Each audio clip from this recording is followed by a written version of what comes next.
Двете интернет страни преку кои двоецот Шулевски ги праќале апелите до хуманите граѓани и организации за донации за лекување на болни дечиња од денеска веќе не постојат, додека на социјалната мрежа Facebook се уште е активна страната на фондацијата Допир. Двајцата осомничени понатаму без коментар околу пријавата на МВР, а на телефонскиот број на фондацијата никој не одговара. Според податоците од Централниот регистар, Миле Шулевски се јавува и како еден од собствениците во организацијата Филантроп Медика, но повеќе информации за оваа организација нема, бидејќи немаат свој сајт или пак официјална страна на социјалните мрежи.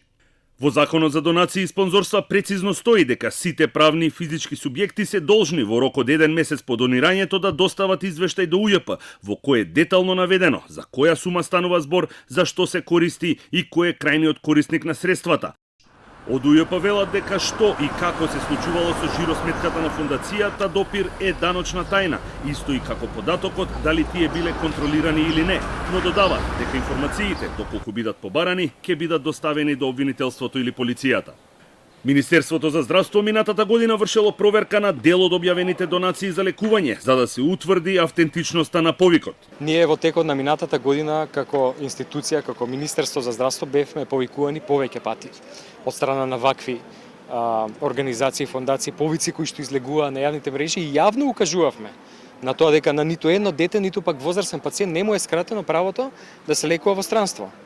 Инициравме дури и некои проверки преку мобилните оператори да видиме дали навистина станува збор за прво услуга која што не се прави во нашата земја, второ дали воопшто постојат такви пациенти. Начинот на кој што оперирале овие двајца измамници е уникатен, а со цел потешко да им се влезе во трага и да се открие измамата.